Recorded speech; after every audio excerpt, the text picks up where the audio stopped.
What are PAILs and rails? Well, PAILs is progressive angular isometric loading, and rails is regressive angular isometric loading. So there you go. Just kidding. So we use, I'm not kidding, but I'm going to explain. We use PAILs and rails to expand our range of motion, our end range. So, for example, let's say the hamstring. We find I want to improve my overall range of motion here, and this is my end point. How do I get further? PAILs and rails. So the first thing we do is we stretch, passive stretch. I hang out here, breathing deeply for a couple minutes, maybe more. After that point, I start with the PAILs contraction, progressive isometric loading.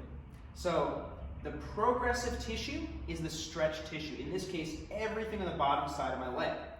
I'm using that progressive tissue to create an isometric contraction, to create force.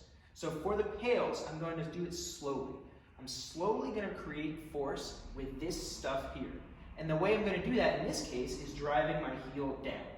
So imagining I'm like 1,000 pounds and driving my heel down, slowly ramping up the intensity of that contraction to 20 or 30% of my maximal effort until I get up to my maximal contraction where I can still be safe and pain-free. So the effort of the PAILs is basically to drive yourself out of the stretch, but you're not letting yourself move. So once I max out that contraction, I'm going to hold for about 10 more seconds. At which point, I start the rails contraction immediately.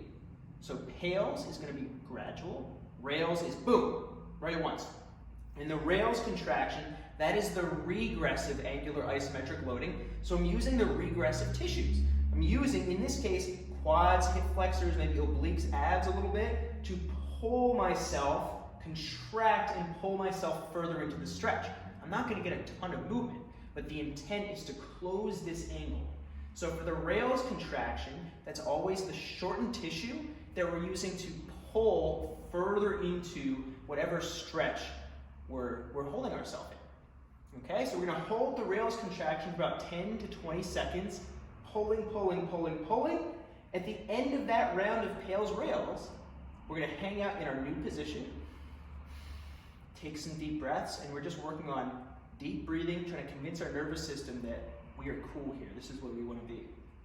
Then you have the option of doing another round of PAILs rails, depending on your ability and what you want to accomplish and how used to this your body is. So that is PAILs rails. Very exciting stuff, I know. Go ahead, try it out.